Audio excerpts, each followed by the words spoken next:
इस कार्यक्रम के पुण्यार्जक हैं स्वर्गीय तनसुखलाल झांझरी, श्रीमती गुणमाला देवी झांझरी, जोरहाट, असम। पुत्र संतोष कुमार झांझरी, पुत्रवधू सरिता देवी झांझरी, पौत्र पौत्रवधू सुमित झांझरी, राखी झांझरी, पर पौत्र रिनय झांझरी, पर पौत्री दिति झांझरी, पौत्री दामाद संध्या छाबड़ा, श्री आशीष जी छाबड़ा, गुवाहाटी, असम। पर दोयता कर्तव्य छाबड़ा, देवांश छाबड़ा, पौत्री दामाद स्नेहा बड़जात्या, श्री नीलेश जी बड़जात्या, गुवाहाटी, असम। पर दोयती यशा बड़जात्या, अनिका बड़जात्या, पर दोयता हित बड़जात्या। जब सब कुछ है, मकान है, सब कुछ है, तब भी क्या कह रहा है? गरीब घर में शादी कर दी। किस अपेक्षा से? मन मर्जी का लुटाने नहीं मिल रहा। जैसा दूसरे को यहाँ पर मन मर्जी का लुटाने का है, वैसा मन मर्जी का लुटाने का नहीं मिल रहा। तो क्या कह रहा है? गरीब घर में शादी कर दी। गरीब देखी कहाँ है? गरीब घर देखा कहाँ है? गरीब घर तो वो होता है ना सुबह खाने के पते हैं, ना शाम को खाने के पते। सुबह कमा के लाएंगे तब खाएंगे और शाम को भूखे पेट सो जाएंगे। उसे कहते हैं गरीबी। यहाँ तो कभी भूखे पेट सोने की नौबत नहीं आने वाली। इतना रखा है घर में। कोरोना काल आया, किसी जैनी को भीख नहीं मांगनी पड़ी। सबको परेशानी होने लगी। सबके राशन खत्म हो गए, लेकिन जैनियों के नहीं खत्म हुए राशन। सबके पैसे खत्म हो गए, जैनियों के नहीं हुए खत्म। क्यों? इतना है, इतना भी है कि साल भर भी कोरोना चलता रहा, तब भी सबका जो जमा पूंजी थी वो निकाली, जो स्टॉक में अनाज रखा था वो निकाला, बल्कि उल्टा यहां तक हुआ दूसरे को और खिलाया। हाँ, औरों को खोल दिए, खजाने भंडार खोल दिए, भैया ले लो ले लो। दुनिया को खिलाया है। इतना राशि सरकार के खजाने में दान के रूप में दिए, करोड़ों अरबों की राशि जैनियों ने कोरोना पीड़ित व्यक्तियों के, कोविड पेशेंटों की इलाज के लिए, उनके भोजन पानी के, राशन के लिए लाखों अरबों रुपए जैन समाज ने उल्टा दिया है। जबकि आय उनकी बंद हो गई है, सबकी आय बंद, इनकी भी आय बंद हुई है, लेकिन तब भी उल्टा दिया है लाखों रुपया। उस समय सोचते हैं व्यक्ति जो प्राप्त है उसको भी उसमें सोचता है मैं गरीब हूं। कहां से गरीब हूं? कोई गरीबी नहीं है। गरीबी भी देखी नहीं है। जितना हमको मिला है ये भी बहुत मिला है। और सच बात एक और सुन लो, जैसा हम भावना भाते हैं वैसी वरना इकट्ठी होती है। हमारे पास तो कुछ नहीं है, हमारे पास तो कुछ नहीं, सब कुछ है, तब भी क्या बोल रहे हैं? हमारे पास तो कुछ है ही नहीं है, हमारे पास तो कुछ है नहीं है। तो निश्चित एक दिन ऐसा आएगा जब तुम्हारे पास कुछ ही नहीं रहेगा, क्योंकि आप वैसा कर्म का बंद वर्णाएं को ग्रहण कर रहे हो। मैं गरीब हूं, हम गरीब हैं, हम गरीब हैं, हम गरीब हैं, ऐसी वर्णाओं ग्रहण कर रहे हो तो एक दिन नियम से तुम सही में गरीब हो जाओगे।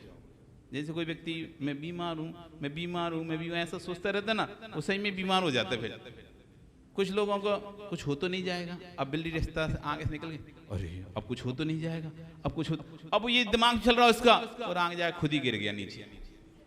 देख लो, हम काटी बिल्ली इसलिए हम स्वयं ने ही वर्णाओं को इकट्ठित किया है। निगेटिव सोच सोच के कुछ हो तो नहीं जाएगा, कुछ हो तो नहीं जाएगा, कुछ हो तो नहीं। और इतना सोचने गहराई में सोच गया, इतनी नकारात्मक ऊर्जा उसके चारों तरफ आ गई, जो चाह रहा था वही हो गया, कुछ हो ही गया, सही में कुछ हो गया। कोविड में वही मरे जो डरे, कोरोना में वही मरे जो डरे कि अब हम गए, हमको कोरोना हो गया, डर गए, अब हम ठीक होंगे ही नहीं होंगे, हम ठीक होंगे ही नहीं होंगे, और घबराहट के कारण और बीमार हो गए। लेकिन जिनने ठान लिया नहीं हम तो ठीक हो जाएंगे, वे बूढ़े बुजुर्ग भी ठीक होकर निकल गए, बुजुर्ग भी ठीक होकर निकल गए। तो जैसी हम भावनाएं तैयार करते हैं वैसी हमारी वर्णाएं, कर्मणाएं हमारे चारों तरफ से एकत्रित होती हैं। इसलिए कभी अपने आप को गरीब महसूस मत करो। तुम्हारे पास वो है जो दूसरों के पास नहीं है, तुम्हारे पास वो है जो दूसरों के पास नहीं है। तुम्हारे पास 3 लोग के नाथ हैं जो किसी के पास नहीं है। आप कहां से गरीब हो? तीन लोग के नाथ जिनकी आप स्तुति आराधना वंदना करते हैं वे आपके पास हैं, आप अपने आप को गरीब मानते हो। आपके पास तो विश्व का 8वां अजूबा है। 7 अजूबे होते हैं ना, एक और अजूबे 8वां आपके पास दिगंबर मुनि है आपके पास, जो किसी भी संप्रदाय में किसी के पास नहीं है। सब चीजों की कॉपी हो सकती है, चाइना सबका डुप्लीकेट बना सकता है, लेकिन इसका डुप्लीकेट नहीं होता। सबकी डुप्लीकेट कॉपी बन जाती है, लेकिन इसकी डुप्लीकेट कॉपी नहीं बन सकती। इसकी डुप्लीकेट बनी नहीं है। ये जो भी है ओरिजिनली है, और डुप्लीकेट चलता ही नहीं है इसमें, कुछ दिनों में खत्म हो जाता। एक बहुत अच्छा कथानक आता था कि एक व्यक्ति दिगंबर मुनियों की सदैव बुराई करता है। क्या ही है, कोई भी रह लेगा, ये खाओ पियो मस्त, कुछ घर में कोई काम ना हो तो मुनि बन जाओ, आराम से खाओ दोनों हाथों से मस्त, और कुछ भी करना भी नहीं पड़ता, पूजा भी होती वो भी होता है। इस तरह से उनका अब करता रहता था चर्चाएं। उस सेठ को पसंद नहीं आती थी कि इस तरह से बातें करता है, इसको सिखाना चाहिए, सबक सिखाना चाहिए। ऐसी अवहेलना उससे बर्दाश्त नहीं हुई तो उसने एक दिन उस व्यक्ति को बुलाया, बोला कि आपको लगता है कि दिगंबर मुनि बनना आसान है और कोई बन सकता है, क्या आप बन सकते हो? हाँ बन सकता हूँ, क्यों नहीं बन सकता? उसके ठीक एक काम करिए, मैं जा रहा हूँ विदेश यात्रा के लिए, और मेरा नियम है कि मुनिराज को पड़गान करके ही हार देता हूँ। क्या आप 1 महीने के लिए मुनि बन सकते हो? क्या जो मुंह मांगा पैसा मांगोगे हम तुमको देंगे। 1 महीने बाद हम आपको जैसा जितना पैसा मांगोगे उतना देंगे, पर एक शर्त रहेगी, 1 महीने से पहले आप छोड़ नहीं सकते। 1 महीने से पहले छोड़ नहीं सकते, बीच में भागना नहीं है। अब वो तो हाँ क्या ही करना है, कपड़े तो उतार के रहना है, रह लेंगे 1 महीने, कौन सी बड़ी बात है। भोजन पानी सब मिलेगा आपको, बस आपको जैसी मुनिचर्या होती है हमारे मुनिराजों की वैसी पालन करनी है। हाँ कर देंगे, कोई बड़ी बात नहीं है। कॉन्ट्रैक्ट साइन हो गया, 1 महीने से पहले छोड़ने नहीं देंगे। हाँ कोई दिक्कत नहीं। और व्यापार के लिए निकले। पहला दिन, प्रथम दिन, मुनिराज बनने के लिए आपको वस्त्र उतारना पड़ेगा। कोई बात नहीं, लो उतार देना, वस्त्र उतार फेंक दिए। कब ये बाल और उखाड़ो, केस बाल क्यों उखाड़ना है? नहीं, मुनिराजों की चर्या है केस लोंचन, बिना उसके तो काम नहीं चलेगा, केस लोंचन तो करना ही पड़ेगा। उसका अब क्या करूं? ठीक है कराता हूं। और जैसी थोड़े 1-2 बाल उखड़े, उसकी तो आत्मा उखड़ने लगी। अरे छोड़ो, अब नहीं छोड़ सकते, अब तो डील हो चुकी है, अब तो तुम्हें मुनि बनना ही पड़ेगा। और जैसे तैसे 10 लोगों से पकड़वा के उसके खूब बाल चिल्लाता रहा, छोड़ दो, छोड़ दो, मुझे मार डालोगे क्या? और उसके पूरे बाल सिर के निकलवा दिए, केस लुंचन हो गया, दाढ़ी मूछों का हो गया। वो चिल्लाता रहा, कराहता रहा, लेकिन सेठ ने नहीं छोड़ा। तो ये सिखाना है ना दिगंबर मुनिचर्या। अब जैसे केस लोग खत्म हुए, पानी दो, पानी प्यास ले, चिल्लाते गला सूखने लगा। पानी नहीं, जिस दिन केस लो उस दिन उपवास, मुझे भूख लग रही है, प्यास लग रही, कुछ नहीं मिलेगा, उस दिन उपवास करना पड़ेगा। ये कैसे हो सकता है? मैं नहीं रह सकता बिना पानी के, मैं नहीं रह सकता, इतना तो दर्द हो गया मुझको। नहीं, उपवास ही करना पड़ेगा। ये नियम है दिगंबर मुनिराजों का। जब भी केस लॉन्च करेंगे उस दिन उपवास ही रहेंगे। अब जैसे तैसे पूरी रात उसकी खाली पेट, समझते रात कैसे निकलती है। सुबह का इंतजार में रात निकली, सुबह हुआ, कब दो? अभी नहीं, 3 पहर रुको भी, 3 घड़ी रुको भी, अभी 3 घड़ी बाद, 72 मिनट बाद, 48 मिनट घड़ी होती है ना, घड़ी होती है ना, 24 मिनट की घड़ी होती है ना, 24 या 72 मिनट बाद, सूर्योदय के 72 मिनट बाद आपको हारचर्या के लिए उठाया जाएगा। उसके समय आप हार करना। तो सेठ ने किया 56 भोग बनवाए। एक से एक तैयार किया, अनेक पकवान बनवाए, अनेक सामग्री बनवाई। और जब वो उसको आहार के लिए उठाया, उसने तो देखा, उसकी खुशबू से आज तो मजा आ गया, ये क्या, अब तो आज मस्त खाऊंगा। उसने दाल बाबले बाटी माटी चूरमा सब बढ़िया, अब मारवाड़ी भोजन कर लिया। अब कर तो लिया लेकिन पानी कम पिया। अब भोजन तो हो गया उसका, लेकिन पानी नहीं पिया। और घंटे भर बाद ही अब प्यास लगना शुरू हुई। अब जब भोजन फूला, अब प्यास, पानी पानी, अब नहीं, एक ही बार आहार, बस एक बार पानी मिलेगा, हाँ एक ही बार पानी, अब कोई पानी नहीं मिलेगा पूरे 24 घंटे। हाँ पूरे 24 घंटे बाबा आपको ऐसे ही रहे। अब बेचारो तड़प रहा है, तड़प रहा है, क्या करूं क्या करूं, पर बिल्कुल भी शांति, पानी तो नहीं मिला। अगले दिन जब सुबह हुई, जब हार के लिए, तो उसने फटाक से पानी पानी, आज भी उसने 56 भोग मंगवाए, लेकिन एक भी भोग नहीं देखा। पानी पानी पानी, पानी से पेट भर गया।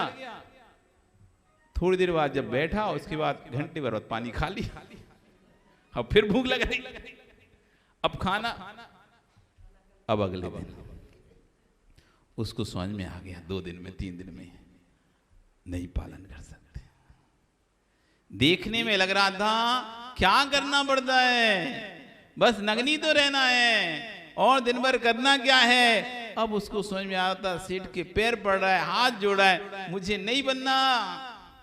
मैं समझ गया दिगंबर बनना आसान नहीं है, दिगंबर वही बनना आसान नहीं है, इसलिए अब मुझे माफ कर दो। नहीं, अब तो तुम्हें रहना पड़ेगा। उसने अनेक, तब सेठ ने उपदेश दिया, उपदेश संबोधन किया, और उसको लगा कि आगे कभी भी तुमको दिगंबर मुनि की हंसी नहीं करना चाहिए। ये चर्या ऐसी है जिसे कोई भी पालन नहीं कर सकता, ये डुप्लीकेट नहीं है, ओरिजिनल ही होनी पड़ेगी। एक ब्रह्म गुलाल की कथा है। भैरूपिया था, भैरूपिया, उसने अनेक रूप दिखाता था, राजमहल में अनेक रूप दिखाता था। राजा के सामने सब राज लोग सब प्रसन्न होते थे, राज दरबारिया प्रसन्न होते, सब प्रसन्न होते थे। एक दिन राजा को कुछ मंत्री थे, उसको उससे ईर्ष्या थी। उसने राजा को बोला कि इसको बोलो कोई अच्छा सा रूप बनाए जो भयंकर हो। तो राजा ने उसको कहा तुम एक काम करो, सिंह का रूप बना के आओ। उसका राजा नहीं, सिंह का नहीं बनाऊंगा, किसी की के साथ कुछ भी घटना हो सकती है, क्योंकि मैं जब मैं रूप बनाता हूं तो उसी में तन्मय हो जाता हूं, उसी जैसा हो जाता हूं। और उसी बीच में यदि किसी के साथ कुछ घटना हो गई तो उसकी जिम्मेदारी कौन होगी? या तो आप मुझे अभय दान दो कि कोई भी किसी के साथ कोई भी घटना घटेगी तो आप इसका दोषी मैं नहीं हूंगा, तब तो मैं बना सकता हूं, अन्यथा मैं इस प्रकार का सिंह का रूप नहीं बनाऊंगा। राजा ने बड़े आग कहा नहीं, आपको तो बनाना ही पड़ेगा, और मैं तुमको भरी सभा में सबके सामने घोषणा करता हूं, वैदान देता हूं, तुम बना के आओ सिंह का रूप। ठीक है स्वामी, कल प्रातः काल मैं सिंह का रूप बनाकर आऊंगा, पर मैं आपको अभी से पहले सचेत कर देता हूं, आप लोग सावधान रहना, क्योंकि सिंह तो कहीं भी झपटा मार सकता है, पंजा मार सकता है, किसी को भी हानि हो सकती है, इसलिए उसकी जिम्मेदारी मेरी नहीं होगी, इसलिए आप लोग सतर्क रहना। अगले दिन राजसभा लगी, ब्रह्म गुलाल सिंह का रूप जैसे ओरिजिनल शेर ही हो ऐसा रूप बड़े बड़े पंजों से सहित, नुकीले पंजों से सहित सिंह का रूप बनाकर पूरी आवाज निकालते हुए दहाड़ते हुए राजमहल में प्रवेश करता है। उसकी दहाड़ सुनकर सारे राज दरबारी कांप जाते हैं, जैसे सच में ही सिंह आ गया होगा। और सिंह आता है, सभी लोग बैठे थे और सिंह ने आके अचानक झपटा मारा और झपटे में राजपूत की गर्दन पर उसके नाखून लग गए और उसी समय तुरंत राजपूत का देहांत हो गया, मरण हो गया। पूरी सभा में एकदम शोरगुल हो गया, क्या हुआ क्या हुआ क्या हुआ। ब्रह्म गुलाल थोड़े समय बाद अपना रूप बदला, तब तक तो बच्चे के प्राण जा चुके थे। अब तो राजा अपनी संतान को अपने सामने मरते हुए देखा, क्रोध का पारावार नहीं था, लेकिन कर भी कुछ नहीं सकता था, क्योंकि पहले उसने अभयदान ले लिया था और पहले बोल दिया था किसी के साथ भी आप अपनी सुरक्षा स्वयं रखें। अब पूरी सभा में तो बोलता था तो उसको कुछ दंड भी नहीं दे सकता था। ब्रह्मगुलाल को बुरा लगा कि आज गलत हो गया, लेकिन क्या ही कर सकता था, उसकी तो गलती नहीं थी। उसने पहले बोल दिया था मेरा तो कहीं भी हाथ लग सकता है, झपट पड़ सकता है। अब वो चला गया वापस। राजा के अंदर तो एक प्रतिशोध की ज्वाला जल रही थी। मंत्रियों से मंत्रणा की कैसे इसकी बदला लूं। मंत्रियों ने कहा इसको बोलो आप दिगंबर मुनि का वेश बना के आए। उसको बुलाया गया अगले दिन, आपको दिगंबर मुनि का वेश बना के आना है कल। उसे नहीं स्वामी, मैं सारे वेश बना सकता हूं लेकिन दिगंबर मुनि का वेश नहीं बना सकता। राजा ने कहा राज आज्ञा है, क्योंकि सबको पता थे बना नहीं पाएगा, वो बना नहीं पाएगा तो राजा को बता दिए थे नहीं बनाए ना फिर आप मृत्यु दंड दे देना इसको। राज आज्ञा को उल्लंघन किया ना तो राज आज्ञा के उल्लंघन में फिर इसे मृत्यु दंड दे सकते, वैसे नहीं दे सकते। आपको दिगंबर मुनि का भेषी बनाना है, नहीं तो मृत्यु दंड दिया जाएगा। उसका ठीक है, सुनिए 7 दिन का समय दो, मैं 7 दिन में आपको दिगंबर मुनि का भेष बनाकर दिखाता हूं। समय निकला, 7वें दिन ब्रह्मगुलाल दिगंबर मुनि का भेष बनाते हुए राजमहल में जैसे ही प्रवेश करते हैं सभी सभासद खड़े हो जाते हैं। खड़े हो गए, राजा भी अपना स्थान छोड़ देता है।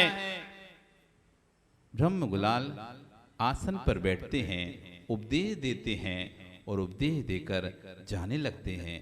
तो राजा कहता है बहुत सुंदर आपका, अब आप कपड़े पहन लीजिए, अब आप अपने ओरिजिनल रूप में आ जाइए। तब ब्रह्मगुलाल कहता है ये खेल खेल में भेष बनाया है, लेकिन भेष के बाद खेल नहीं होता है। खेल खेल में भेष तो बनाया जा सकता है, लेकिन भेष बनाने के बाद फिर खेल नहीं होता। ये खेल वाला भेष नहीं है, मैंने वास्तव में दिगंबर दीक्षा को धारण किया है, इसलिए मैंने आपसे 7 दिन मांगे थे। मैं अब वास्तव का ही दिगंबर मुनि हूं। अब मैंने घर परिवार सबका त्याग करके ये दिगंबर भेष को धारण किया। अब घर नहीं, अब मैं जंगल जाऊंगा। उसके पत्नी बच्चे सब रोक रहे, लेकिन अब तो ब्रह्मगुलाल खेल खेल में स्वांग रचायो, जिन मत की दीक्षा धारी, ऐसे ब्रह्मगुलाल में राज। तो इस भेष में खेल नहीं होता, इस भेष में बहरूपिया बना नहीं होता, ये वास्तविक है। आशीर्वाद कह रहे हैं कि तुम कहाँ गरीब हो, तुम्हारे पास तो वो 8वां जुबा है जो विश्व में किसी के पास नहीं है।